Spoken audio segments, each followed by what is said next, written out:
Behind every success story, there is a long line of triumphs and defeats that remain hidden from others. These stories get condensed into journeys that minimize the struggle and wrap up with a happy ending. But we know that's not how life works. That's where From the Ashes with Mark Azoulay comes in. On today's show, you'll hear honest conversations about the challenges that Mark's guest faced and how they overcame adversity. Now, here is your host, Mark Azoulay. Welcome back to the show. I'm your host, Mark Azoulay. I'm sitting here with returning guest, Melissa Ryan. Melissa, you were on before talking about relationships and then about pregnancy, and now we're doing childbirth. So we're getting like the whole arc with you. Yes. It's a continuation, so to speak, a part two of, something that happens all over the world, but, a deeper dive, so to speak, into it.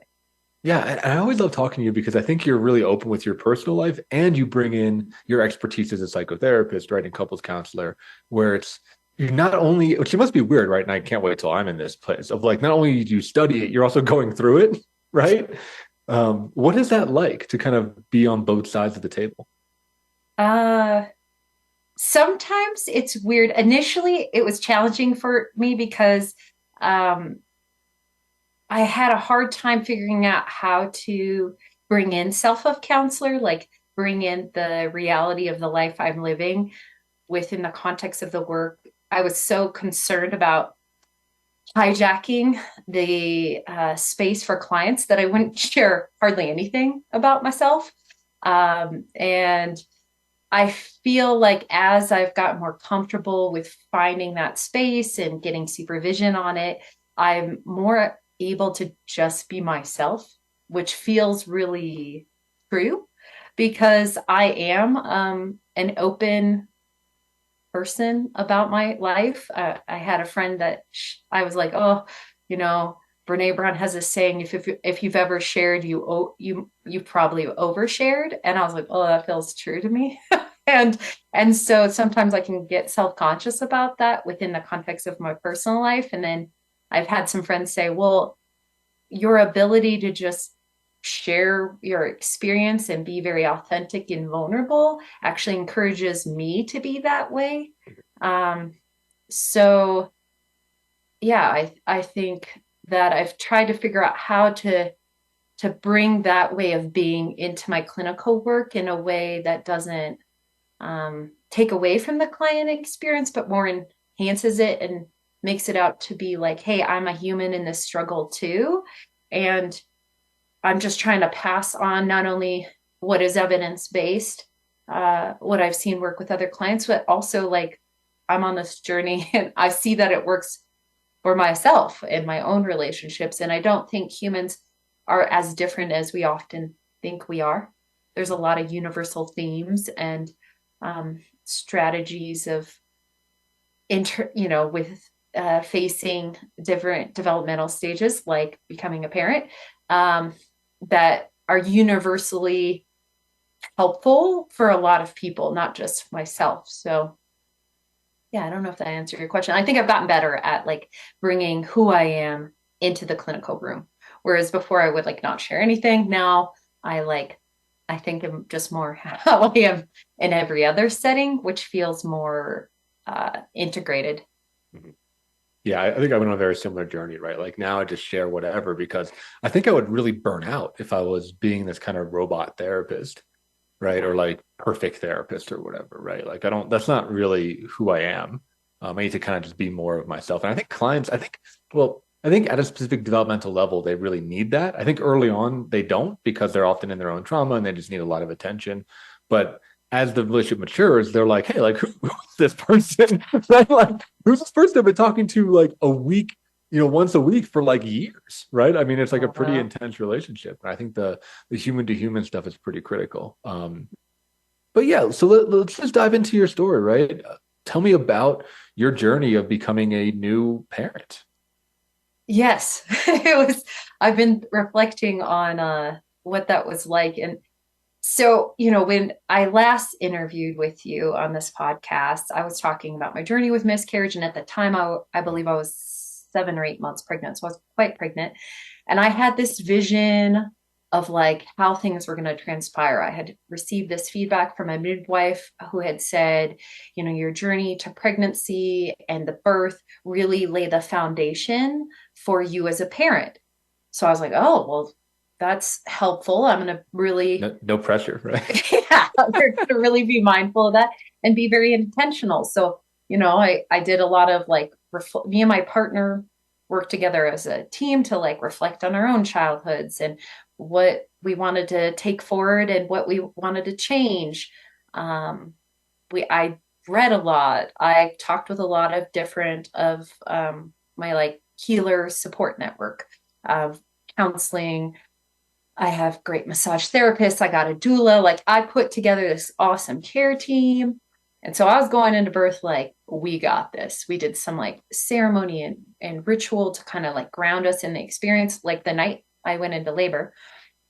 And I was like, this is gonna be so good. Like, we're so dialed. Mm-hmm. It's gonna be a magical moment. It's gonna be so good. It's gonna be, I was telling people, I just want an ecstatic birth, you know, I had this vision. Of course, reality is there to teach us lessons. and I learned a really good one that be aware of your expectations, which I knew as a lesson I've learned because I had gotten really attached to this vision, and what materialized and my vision were not the same, quite a large delta. And so that kind of introduction into parenthood, I'll summarize because there's a lot that happened, and just to not spend too much time on those details. My labor was 60 hours. That's a huge thing. Yeah. I had back labor pretty much the whole time, which just means, I mean, this is why my labor was so long. My son was facing my belly button instead of facing my back. And so that's the goal. It's just how the birth canal is designed, is for the baby to be facing that way. So he's head down, but he was facing my belly button. So his head was like right on my spine pretty much the whole time. And then when I would have a contraction, it's just pressing more into the lower part of my spine, which is intense. Yeah. And I had wanted to give birth at this birth center that I loved, and I loved my midwives, and I ended up getting transferred and delivering him in Anschutz, which is a great facility. And I still had really great care, had wonderful care. But it's just, I had this vision, which like, I was like, oh, we were supposed to have this bath with the tea and the herbs, which I did not get. You know, I was at a hospital, and that's just a very different experience. And so the first few months, so again, part of that planning journey, I had read this book, The First 40 Days, and it really talked about creating, being very intentional about your recovery postpartum and not doing much, and really having a support network of people to support you.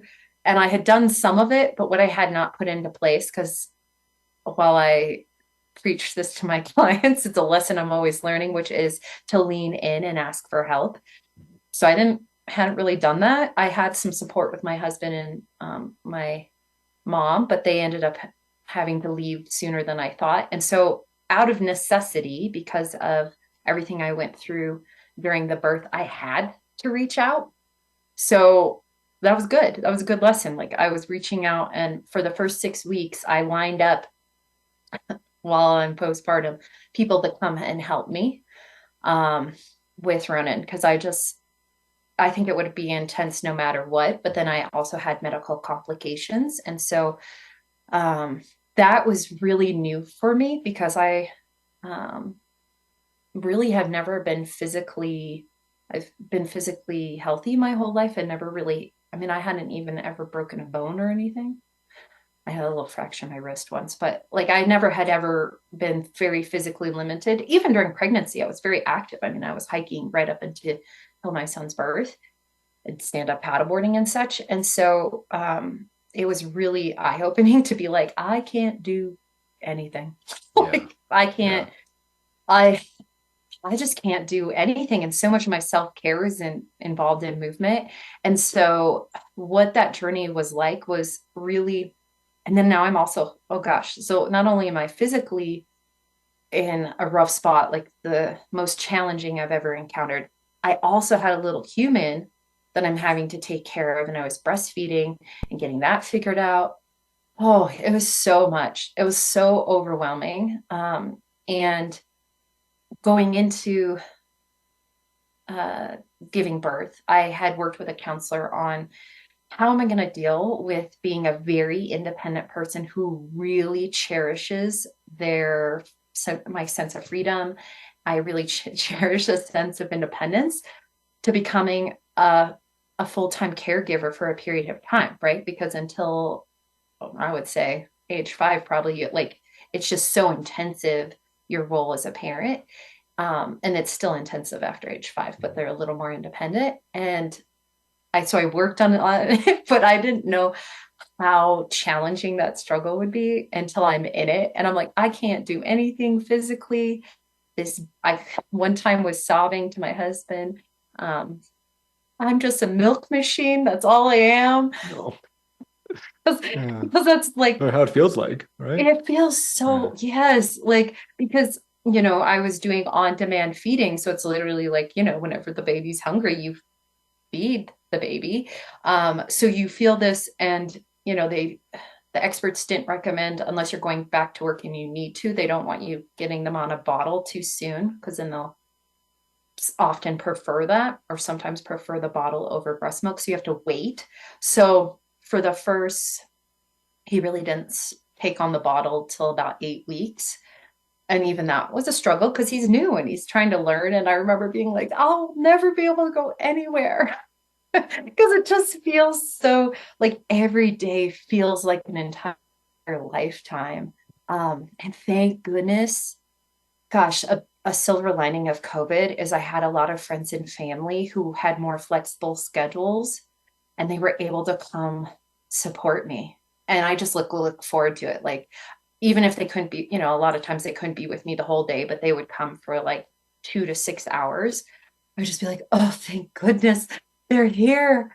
And fortunately, my partner, because of COVID, was working 2 days a week from home. So I only had 3 days where I had to get coverage to have support, which is just such a blessing. And even with that, I was like, gosh, like I'm such a resourced human, mentally, emotionally, spiritually, relationally. And this is so fucking hard. It's the hardest time of my life as far as everything. Like it's just so intensive. And there was no way to really understand it till I was in it.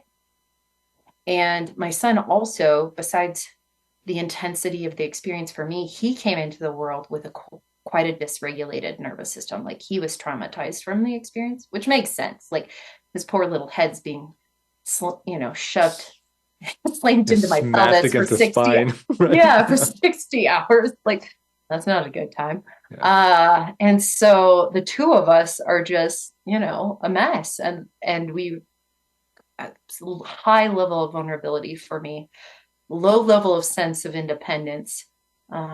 So I just leveraged so much of what I had learned over the years that I had like definitely practiced. But I remember one time in this meditation group that I was in, us talking about how the value of meditating really doesn't come into play till shit gets real. And I was thinking of that a lot when I was like, shit has gotten real. Like my self-care during those days really consisted of a shower once a day, where I would just be like in the shower, and sometimes I could hear my baby. And gosh, the way it would impact my nervous system, which again, I knew cerebrally that um, the lead parent, their amygdala gets more sensitive, and their nervous system is more on alert. I knew that, but I hadn't felt it, And so when I Totally. was Yeah. feeling it, and I'd be in the shower and I'd hear him crying, and I'd be like, and I'd be like, Melissa, you need this. You need to just let the baby's all right. It's with, his parent or whoever. and you need to just like be in this shower and be as present as you can be. And this is your time to fill up. Because the rest of the time is so hectic. And then, I tried to sleep when he slept, and I did meditations when I could, because physically I was very, very limited. It wasn't until like a month, I think, postpartum that I was even able to do like cat cow for yoga, which is like a pretty limited. I mean, I couldn't do child's pose. I couldn't do a lot of things. And so, yeah, I really leaned into those practices that have served me throughout my life. Oh, I needed them so much more during that period. Yeah, I mean, thanks for taking us on that journey. That's like a real harrowing tale. And, I'm happy that you and Ronan are safe. And it sounds like you guys got through it. And I'm hearing like just the kind of like whiplash getting thrown into the deep end, right? Of like, oh shit, right? Like your body's messed up, right? Your hormones are all over the place, right? So we're dealing with postpartum depression, right? And you have a dependent little thing that is just innocent, right? I mean, like you got to show up for him, right? Like you can't get mad at him or do any of that. No. So I can't even imagine the intensity that you're talking about. Yeah. And he was like, he's a little human. Everything's new to him. And he just was so hard to soothe, like my mom and Scotty's mom and our parents are like great with kids, and they're like, they can soothe other kids. And yet our son was just so hard to soothe. His nervous system was so dysregulated. And thank goodness my friend had purchased this hammock for our son. And my partner discovered, I don't know, like a week into us having Ronan, that putting Ronan in this hammock, and the hammock had a spring on it. So it kind of bounced. And Ronan, you'd put him in the hammock and he had immediately calmed down.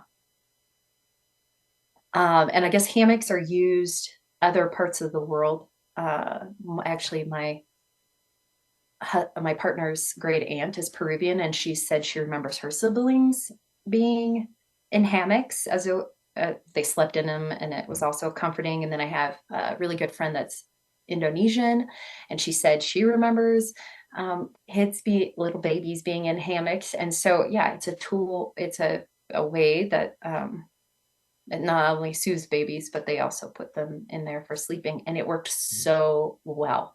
Like he would be in the hammock for hours on end. We'd take him out and he'd be super upset. And then we'd be like, all right, we'll put him back in the hammock. Put him back there. That's just where he wants to be. He wants to be bouncing around. And he loved to be like really bounced. He's not like a little gentle. He wants to be like around. Slung. Yeah. So we got to move towards our first commercial break. When we come back, I want to kind of thread on some of the themes that you talked about in this story, right? Like, being really individualistic and having to bring another person into your life, a little bit of working on trust and being like dependent, and in some ways probably helpless. These are things that personally I'm freaking terrified of. So I would love to dive into these topics and see what that was like for you and how we can help other people do the same. So for those tuning in there, hang on, and we'll see you on the other side of the commercial break. Voice America is on LinkedIn. Connect with us today. In Mark's work with high performers and business owners, it is becoming increasingly clear to him that their biggest obstacle to success is themselves. They are experts in their field, but are dragged down by their anxiety, poor time management, inability to focus, or self-sabotage.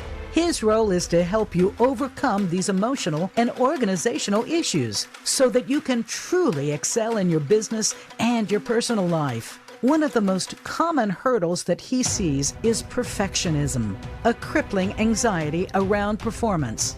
It's a fear of not being good enough, being publicly embarrassed, or of disappointing others. These fears paralyze brilliant people and bring them to their knees.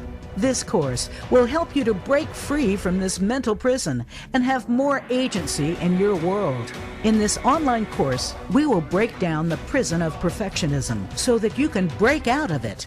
For more information and to sign up, visit mark-azulay.teachable.com. That's Mark, MARC, mark-azulay, AZOULAY.teachable.com. Where can you listen to some of the world's top life coaches ready to dish out success tips and entrepreneurial guidance? The Voice America Empowerment Channel will do just that. Whether it's personal growth, building a better business, or inspirational life stories, make it a daily habit to tune into our programs. From weight loss and personal branding to law of attraction and increased happiness, you'll find it every day at VoiceAmericaEmpowerment.com. The Voice America Empowerment Channel. It's your world. Motivate, change, succeed. It's your world. Motivate, change, succeed. VoiceAmericaEmpowerment.com.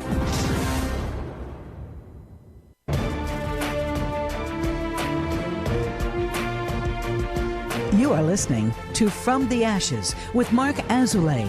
To reach the show today, please call 1-888-346-9141. That's 1-888-346-9141. Or send an email to podcast@mark-azulay.com.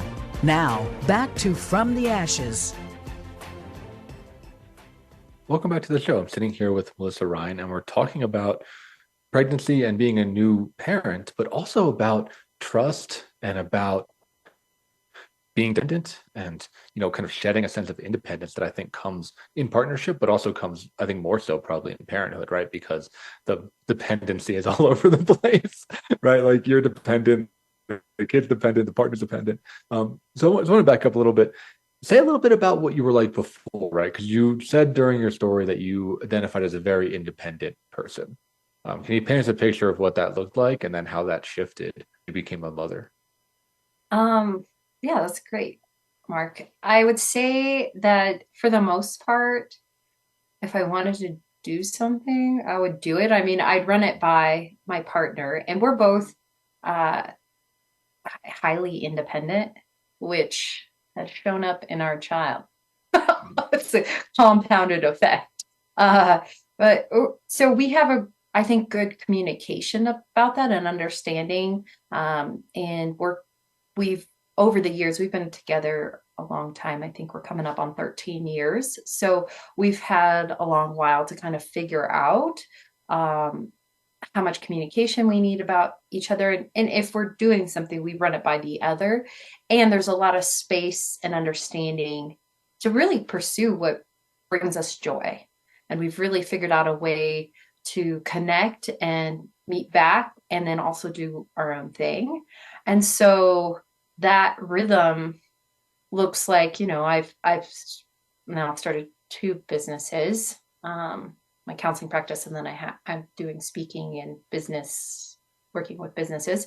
And then, we share a lot of activities, but I also like do my own thing. Like I actually really enjoy mountain biking by myself. And I go on hikes by myself, and I pursue other interests, and I'll go travel. I like to travel by myself. And I also like doing those things with my partner. And so I went from really kind of having a lot of free time and having capacity to make decisions about, what do I want to do today? And how I'm going to allocate my time and energy. And what does, the next week look like, to my life keeping this little human alive. And like my number one goal is keeping me, or my top priorities, it was keeping me healthy and like my breast milk going, and keeping Ronan healthy and alive. So it was like this focus on like these bit, prior to his birth, I'm like, how can I become a better person? How can we contribute to causes that are important to us? How do we pursue these various outdoor activities we do to mainly what I just laid out, like, keeping me alive and keeping Ronan alive, and then trying to also, stay connected with my partner amidst all that. Yeah, so that was a big shift. Tell me about that shift, right? Because I had a smaller version of it moving up to this mountain home where like all of a sudden survival became like a need that I didn't like. I had it covered, right? But it was all of a sudden like, holy shit, like is our water flowing, right? Like, is the roof going to fall in, right? Like, am I able to move out of my home because there's too much snow, right? Like, I was starting to worry about survival things. And I felt like a survival fear that I don't think I ever had. I mean, I think my parents did a good job of making sure I never really felt that. And it sounds like you had a very similar experience where, like, all of a sudden it's just back to basics, right? Like, do you have milk? Can the baby eat milk? Right? Exactly. That's it. That's it. And so then when there's hiccups with that, it would bring on a level of stress that I didn't have before. Like, I recall we took Ronan to Moab when he was like 8 weeks old, and we have a camper, and we had him in his little bassinet, like not too far from our bed, and it dropped below 30 degrees, and I could not sleep the whole night, which, I mean, in part was because Ronan woke me up to eat, but the other piece of it was that I was worried that he would freeze to death. Like, that's the main thing, and that would have never, obviously, if I had no Ronan, I would have just been sleeping peacefully in my cozy little bed. And so, yes, the survival of like things that wouldn't have affected me. I'm pretty resilient and adaptive, especially like being uncomfortable and in the outdoors. And we've spent a lot of time in the backcountry, so I can troubleshoot. And that has helped as far as I could see my anxiety really getting out of control if I didn't have those experiences for me to like reflect on and be like, oh, this is okay, and try to keep that anxiety in check. And it's like so much more heightened of like, is he okay? And, is he staying warm, but not too warm? Because if he's too hot, then the chances of SIDS go up, and like all these scenarios. And then, when I would have a question, I was so grateful to have a doula through the process, and then postpartum, and the midwives I worked with, because I would ask them questions, like, because you can Google things and then you get a whole bunch of information, and you have to try to sort through like what's actually evidence-based and real. And that's exhausting. And a lot of times I didn't have time or capacity to do that. So that was really helpful. And the vulnerability that you're talking about and the dependence, I really felt that when I physically needed help. Like, I physically needed help when it came to caring for myself and for Ronan. And that was growth opportunity because it felt super uncomfortable. And I'm like, I'm an independent, it challenged my view of myself, of like, I'm an independent person. And I know Brene Brown says we need people, but come on. but not me, right? She's not talking to me. Yeah. She didn't mean me. To like, I'm going to lean in and trust. And this especially was at play. Something I was mindful of prior to Ronan being born was I really wanted to empower my partner to feel like I saw him as an equal in this journey of parenthood. Because even though biologically I was going to play a different role in theory, because I mean, you don't know if you can breastfeed till the baby's here, but I thought if I'm breastfeeding, and even if I'm not, like, I was going to be the lead parent a lot of the time because of our work schedules. And so I really had to work with, and it was quite challenging. Those first, I would say that fourth trimester, which is the first 3 months postpartum, it was at times very hard to trust my partner, not because of anything he was really doing, but my nervous system would be like, baby's crying, fix it. And at some point, I don't remember when, I realized like, well, Melissa, you've had time to try out different ways of relating to your son and figuring out what works for you. And you have way more time than your partner, and he's got to have his own process and learning what works for him and what doesn't. And you can't just immediately intervene and be like, well, this is how he likes it, like, because it's just, I think, takes away from the learning process. And I noticed that it has the potential to really reduce his confidence as a parent. And then feeling like, well, I can't do it right, or, she's already stepping in, or it feels like a criticism. And then he resents and pulls away, which is what I've seen happen in the couples I've worked with. And I didn't want that for us. Like, I wanted to learn from what I've witnessed. Yeah, that's a really interesting pattern, right? I see it play out in my relationship. I'm the intervener for sure, right? Where it's like, and I think it's true in a lot of relationships where, I have a lot of skill in, I don't know, house repairs or cooking or things that my partner hasn't spent that amount of time in, right? And like, I need to like leave the room, right? And just like let her make mistakes and let her figure it out, because the more I try, and I think I'm helping, but I'm not helping. The more I try to like help, the more it just like builds shame in her. So I'm hearing it's a very similar thing in parenthood, where like you're like, oh no, do it this way. Like we already figured this out. Everyone already knows this. Like just get on the, let's just read the memo, right? And like you'll be up to date. Yes. And then it's like, well, that reduces his confidence. And it's such a good skill. It's such a good reminder for parenthood in terms of with Ronan, right? He's going to try and make mistakes. And if I just intervene, I'm interrupting that learning process and potentially communicating, oh, I don't believe you can do this, which is not what I want to communicate to him, nor do I want to communicate that to my partner.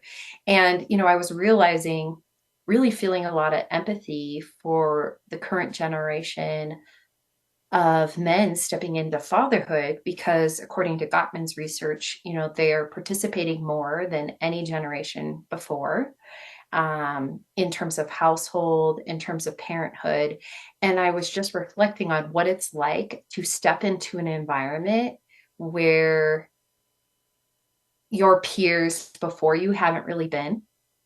And I've been doing lots of talks recently on an imposter syndrome and how it would make sense to me. And I've heard this from men, a sense of imposter syndrome. Like, I don't belong in that space. How do I trust myself? And so then if you're getting feedback from your spouse, like me, who's like, hey, you should really do it this way. Or, you can make it so much easier on yourself and the baby if you tried this strategy. That's not going to help with imposter syndrome. Yeah, totally. Right. And I work with a lot of men, and I think imposter syndrome is huge. And I think like when I've worked with some of my guys, that in this process, a lot of anger and resentment come up, right, at their own fathers for not being there, right? Of like, oh, I see what this is like. Or maybe they're like, I have these feelings towards my kid, so I can't imagine why my dad would do X, Y, and Z if he felt the same way I feel towards my child. I think it kind of is like this snap that like puts a lot of things in perspective, similar to what we're talking about of giving birth. I think, of course, having a kid, it's like, whoa, look at these feelings, right? These feelings that I think some people would say you can't really access until you've had a child, because it is such like we were talking about, right? Like it's such a biological, for some people, spiritual, like very emotional, like initiation, coming of age type of thing, right? I mean, it is like, it's probably the biggest marker we have of going from childhood to adulthood, right? It's like raising another human, right? It just like, I mean, I don't have words for it. It's like unbelievably just like embedded in our biology and in culture. Do you connect to any of that? Like, what's it like kind of being on the other side of that kind of ritual or initiation, yes. Yeah, it's so huge. And there's no transition mark. You're just like, I'm pregnant. Now I have a baby.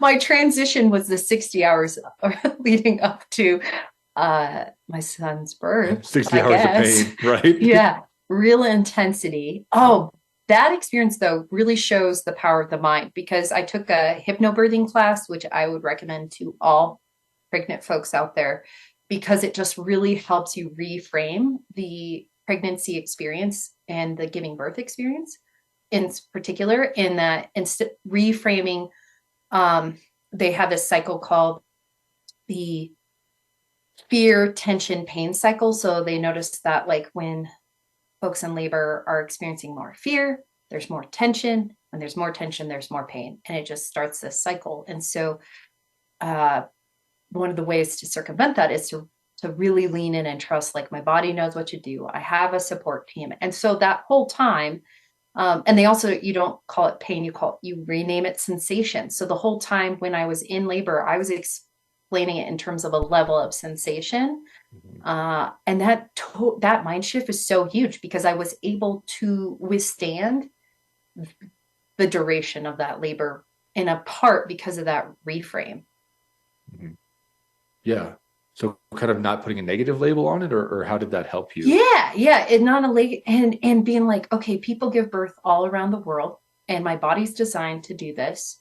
And I have great people around me that I can trust, and I'm going to release control, which can be challenging because humans like to control things.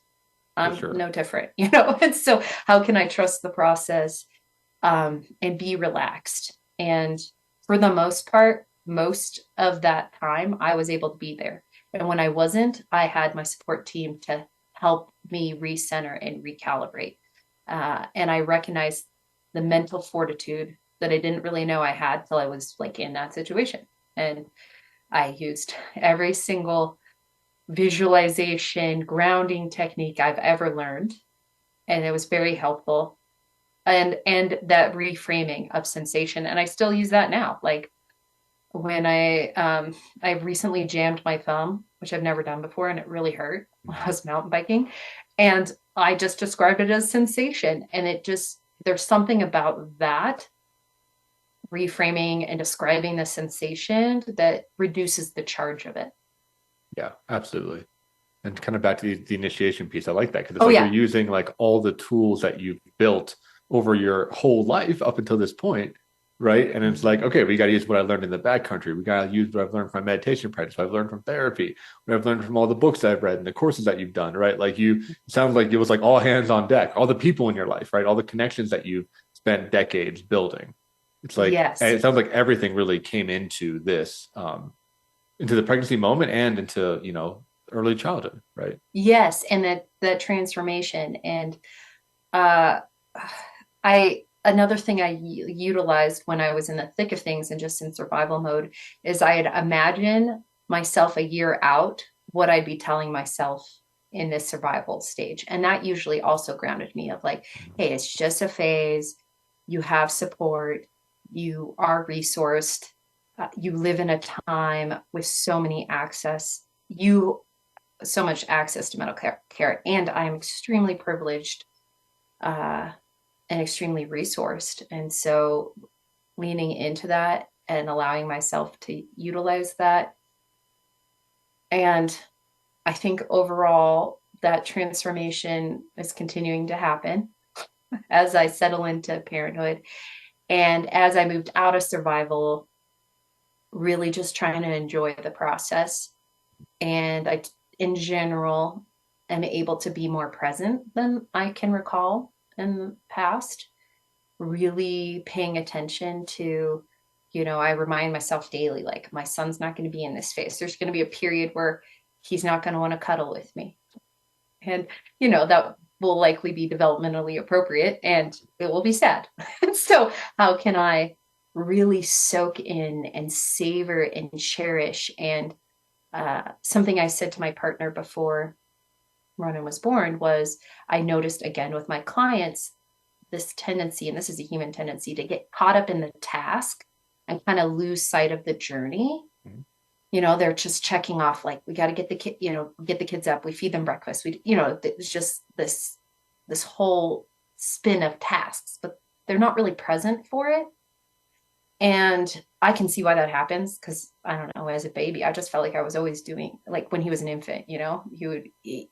Something they never told me, obviously said about, is they would say like, oh, the baby feeds every 2 to 3 hours. What they never shared was that is at the start of the feeding. So if the feeding takes 45 minutes to an hour, which it can when the baby's first learning, you only have like an hour until the next feeding. Until he's ready again. Yeah.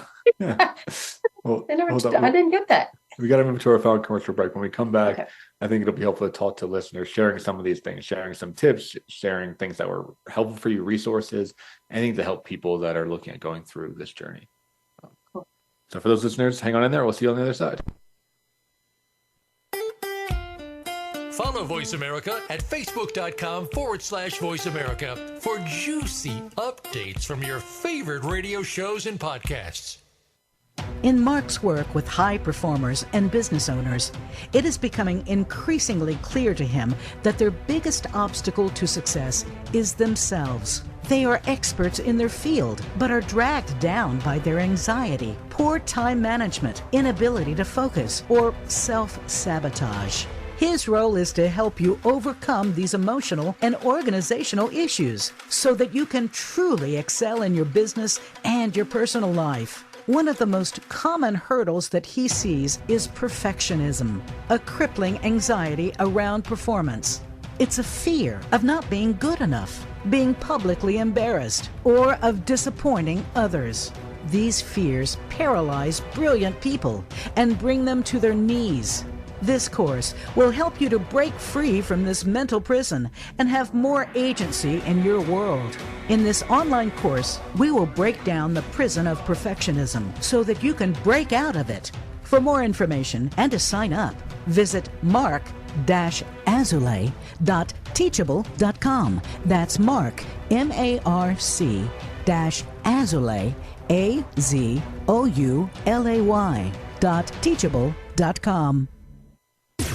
Voice America programs are now available on your favorite connected device, including Amazon, Alexa, and Google Home. Through streams with Apple Podcasts, TuneIn, and iHeartRadio, listening to your favorite show is as easy as saying the show name followed by the word podcast. Hey, Alexa, play Finding Your Frequency podcast. If that doesn't work, try adding on TuneIn or on iHeartRadio or on Apple Podcasts.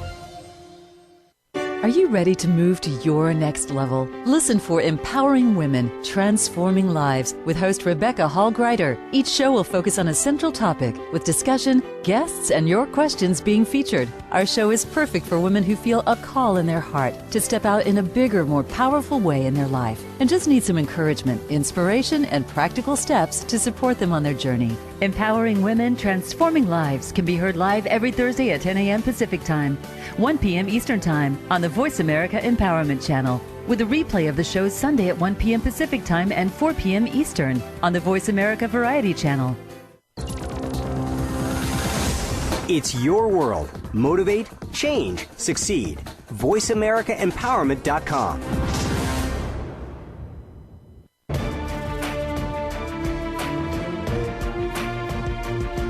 You are listening to From the Ashes with Mark Azulay. To reach the show today, please call 1-888-346-9141. That's 1-888-346-9141. Or send an email to podcast@mark-azulay.com. Now, back to From the Ashes. Welcome back to the show. In this final segment, we'd like to talk directly to you, the listener. Melissa, what tips or tricks or resources you have for people that are about to go through this incredible journey? I know you mentioned like hypnotherapy or hypnopregnancy before. What are some other things that you would recommend for people? Yeah. So for sure, the hypnobirthing, so helpful. There's classes. I think there are classes online. There's classes you can take typically in person, wherever you're at.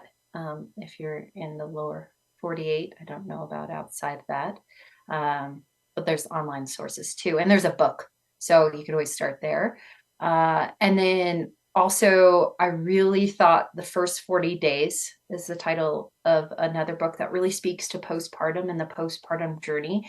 And there's really great tips in that, including like how to set boundaries, how to be protective of your energy, and really being able to check in with yourself. Like for myself, I was like, I don't want to see anyone for the first few days. Like and my partner was in agreement, and we just really wanted to establish time with our son and integrating that. And some people, they don't feel that way at all. They really want their family to be a part of it. And often their family is participating in the labor. So just really checking in with yourself. And there's some really good tips in that book of how to set boundaries. Some fun ones. We had an app that compared where your baby was at to animals. I loved that. It was like a pregnancy app, and it'd be like, today your baby is the size of a fox. And then you have little facts. That's just fun. I don't know if that's necessarily helping with emotional mental health, but it feels good. Expecting Better is a book that I often recommend to clients. Emily Oster is the author. She's a health economist.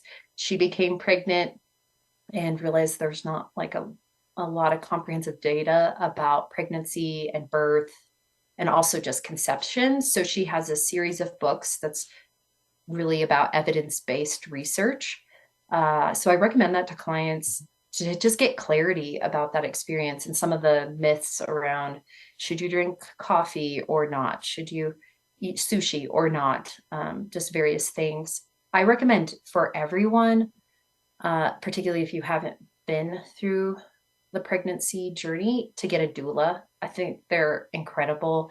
They're with you in terms of that continuum of care. So that from when I went into labor, my doula came in and out according to my needs. And then she was there with me at the birth center.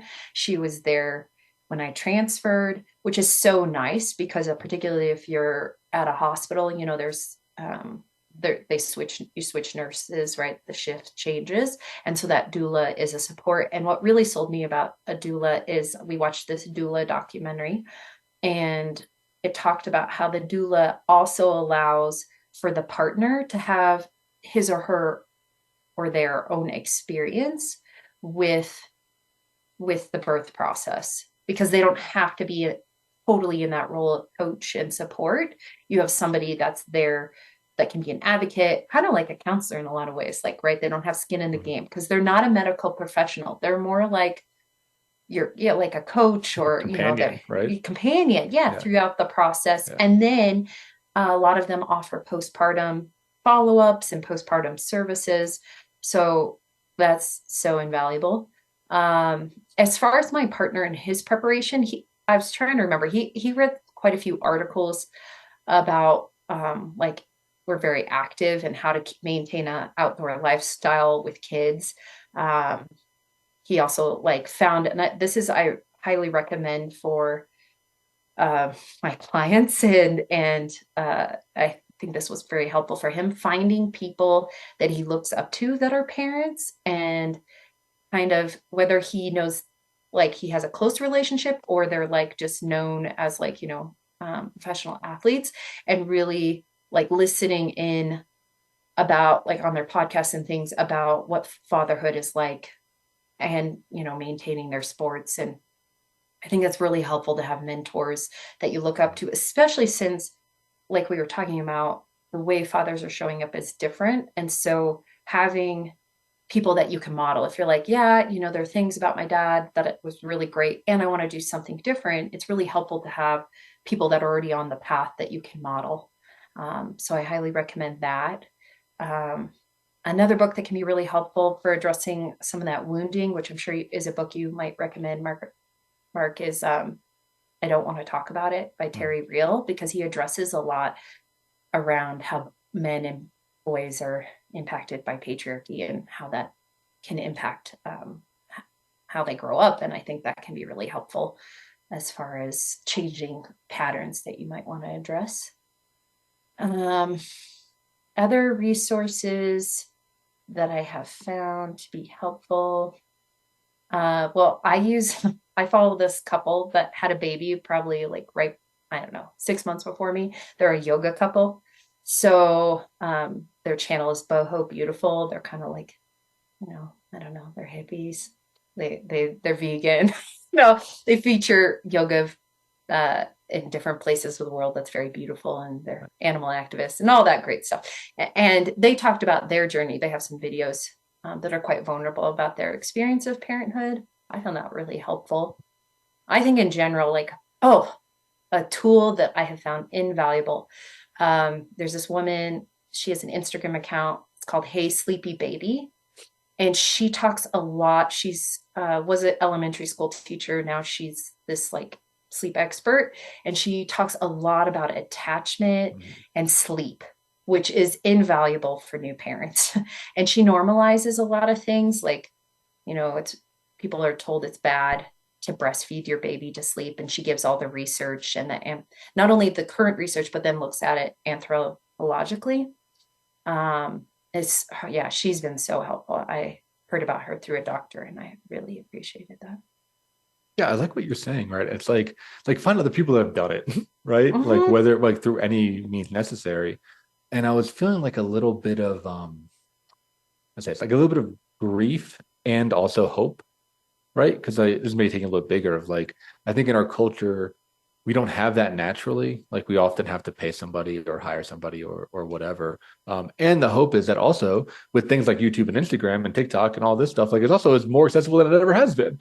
So it's kind of like a double-edged sword here, where like people can build these, collections of mentors virtually, and that's a big thing I did when I was, early on in figuring out my masculinity and figuring out what it meant to be a man. I just like got a lot out of books and YouTube and podcasts and all this stuff, right? But I had to seek it out. So I'm just feeling a little bit of that, of like having to really seek it out and find people that you respect, right, and that are open about it. Mm-hmm. Yeah, exactly. And vulnerable and can model. Like, I really like Glennon Doyle. She talks a lot about parenting, and Brene Brown. So, and then within the context of my friends and, again, leaning into my care team, like another big part of my journey is I saw this woman for prenatal massage, and she also does postpartum and pelvic floor work. And that's been invaluable. And so it's opening yourself up to be vulnerable enough to receive that support and to trust the process. Talk to other parents. I had this colleague of ours that's sent me a quote. Her name's Lana Isaacson. I think you might know her, Mark. Do you know her? Yeah. Yeah. She sent me this quote when she was asking me how things are going. And she said it was on a t-shirt. It said, "Motherhood, quickest path to enlightenment." Yeah. And I feel like that's true. Like, gosh, yeah, what an intense experience. So yeah, just finding people that you feel like are supporting you. There can be so much judgment in this space of parenthood and pregnancy. And so I often encourage my clients to just like listen internally to what feels supportive. You listen in your body. If you feel open and spacious and relaxed, that's usually a good sign that whatever you're receiving is good for you. I think that's really good to use kind of like the body and the sensation as a compass, because like you said, everybody has an opinion, right? And everybody thinks that their opinion is absolutely correct. So it's like the need for flexibility, need to kind of develop an internal compass too. Yes. And to recognize that you and your partner and your baby are all different. Like I was just talking about how we're very similar, which is true. We can learn from each other, and there are themes, and what works for you and your family is different than what might work for another family. And what works for one baby often does not work for that baby. And so just really trying to be open and receptive to attuning to my baby and me and our relationship. And it's a dance, and there's rupture and repair all the time, and trusting that process, right? That's what builds trust, and secure attachment is leaning into that. Right. Oh, we're there. We've reached our time, but I like that you end on that point, right? Of like that rupture and repair and coming back, right? Like there's going to be missteps, but the idea is getting back. So Melissa, yeah, thank you so much for being on the show. Can you let people know where they can find you if they want to learn more about you?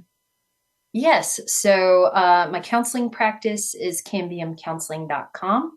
And then, as I mentioned before, what I'm stepping into is really bringing relational skills to businesses. And so my new business is the Send, THESCEND.org, if you want to check me out there. And this has been such a pleasure. This is great. Well, I'm sure we'll have you on, and we'll see kind of how your story develops and what more wisdom you have to share with our listeners. So thank you so much for tuning into this episode, and we'll see you next week on another episode of From the Ashes.